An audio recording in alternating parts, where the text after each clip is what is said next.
ஒரு இடம் விடாம தோட்டம் இறக்குடா. 10 வருஷம் வெட்டிச்சு செதறணும்.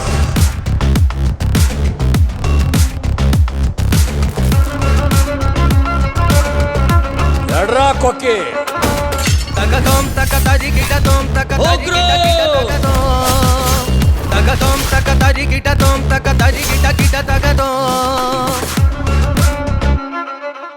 எனக்கு புரியலையா அத்தை? அப்படின்னா கபில மணிகண்டனை திட்டுனது உங்க திட்டமா? இல்ல கபில 20% போனஸ் போடுறேன்னு சொல்லிருக்காரே, அது உங்க திட்டமா? ரெண்டுமே நமக்கு தெரியாம ஆபீஸ்ல நடந்தது. கபில இங்க இருக்கிறதுனாலதான் அவன் போடுற திட்டத்தை நம்மால தெரிஞ்சுக்க முடிஞ்சுது. இல்லன்னு வெய், காசெல்லாம் கரைச்சி வெறும் மண்ணை தான் கையில கொடுத்துருப்பான். அதை வாங்கி நாம நெத்தில பூசிட்டு போக வேண்டியதான். ஆமாங்க, அத்தை சொல்றதும் ஒரு வகையில் சரிதான். ஒருவேளை புனிதா கபில வீட்டுல இருந்திருந்தா அவளை ஏமாத்தி கொஞ்சம் கொஞ்சமா சொத்தையும் நம்ம கம்பெனியையும் கபில தன்னோட பேருக்கு மாத்திருந்தா நமக்கு எப்படிங்க தெரிஞ்சிருக்கும்? இதெல்லாம் நடக்க கூடாதுதான். ஆனா இன்னும் எத்தனை நாளைக்கு இதெல்லாம் சகிச்சிட்டு இருக்கிறதுன்னு தெரியலேடி. இன்னும் கொஞ்ச நாள் தான் ஆச்சு. இப்பதான் கபில அவன் கோவத்தை கொஞ்சம் கொஞ்சமா காட்ட ஆரம்பிச்சிருக்கான். புனிதா பிறந்த நாள சிறப்பா கொண்டாடுறேன்னு ஒரு ஆட்டம் ஆடுவான். அதத்தான் நாம முதல்ல தடுக்கணும். பர்த்டே கொண்டாடுறத நிறுத்த போறீங்களா பாட்டி? நான் ஏண்டி அதை பண்ணணும்? அது தானா நிக்கும். அதுக்கு என்னென்ன வேலை பண்ணணுமோ அத நான் பண்ணுவேன். ஒண்ணு கபிலன் உங்க சங்காத்தமே வேண்டான்னு ஓடி போகணும், இல்ல புனிதா அவங்க கூட சேர்ந்து ஓடணும். ரெண்டுல எது நடந்தாலும் நமக்கு லாபம் தானே.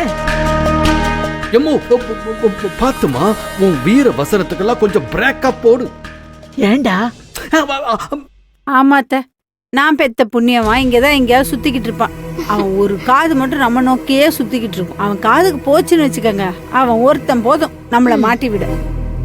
நாமளும் இதுக்கு மேல கூடி கூடி பேச வேண்டாம். நான் பாத்துக்கிறேன் எல்லாத்தையும், சரியா?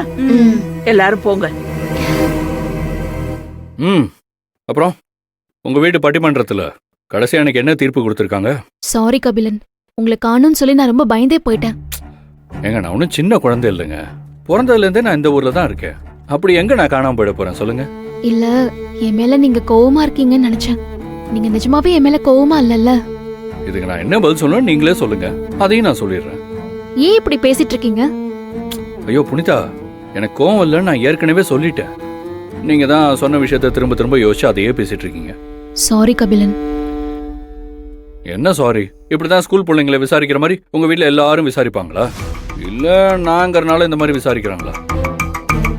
என்ன ஆரம்பிக்காதீங்கன்னு சொல்லிட்டு நீங்க மறுபடியும் முடிஞ்சதே தான் பேசுறீங்க. இல்ல, நான் பேசக்கூடாதுன்னு தான் நினைச்சேன்.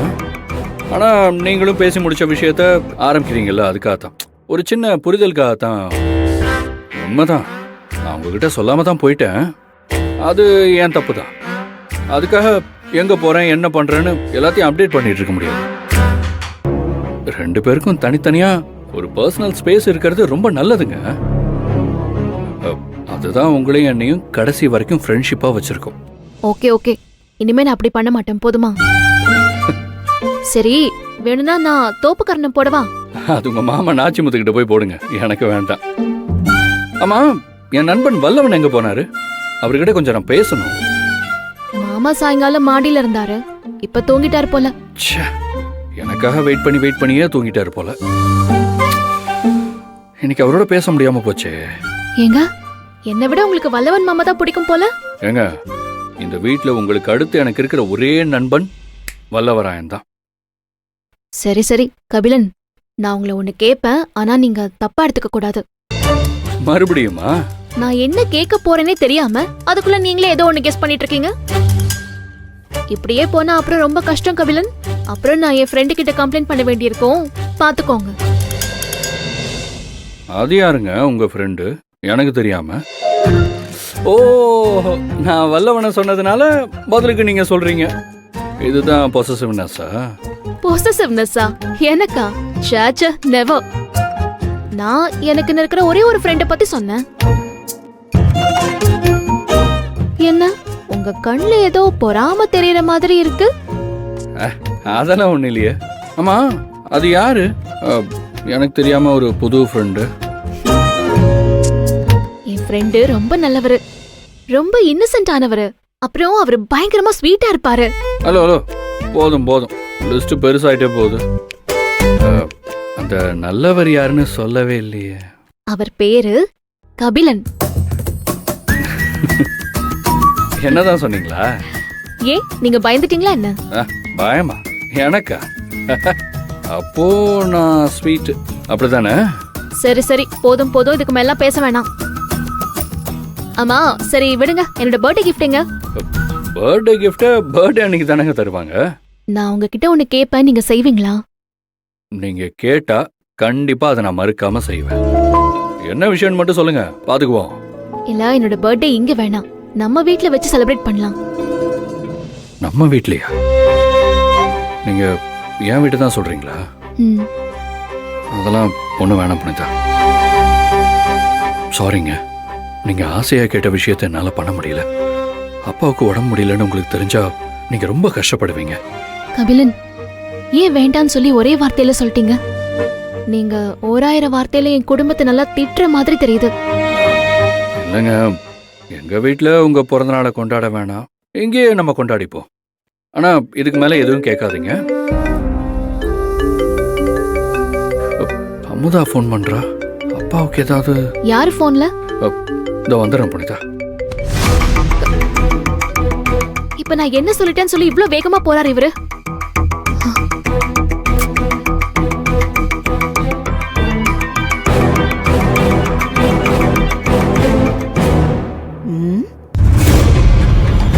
இப்பதான் வந்தான், அதுக்குள்ள இவ்வளவு அவசரமா எங்க போறான்?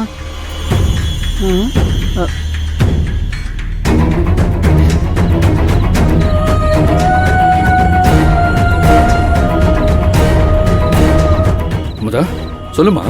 அண்ணே அண்ணே, இவ்வளவு நேரம் அப்பா நல்லா தானே தூங்கிட்டு இருந்தாரு, இப்போ திடீர்னு உடம்பெல்லாம் வேர்த்து நடுங்குறாருன்னு.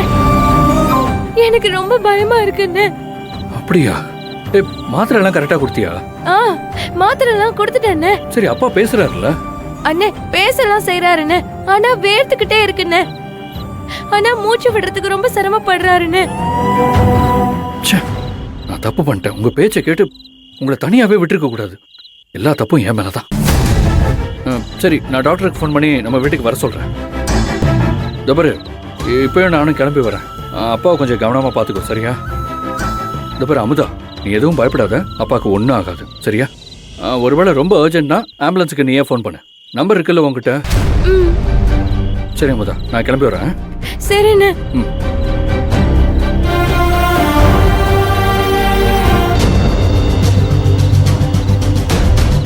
டாக்டர்,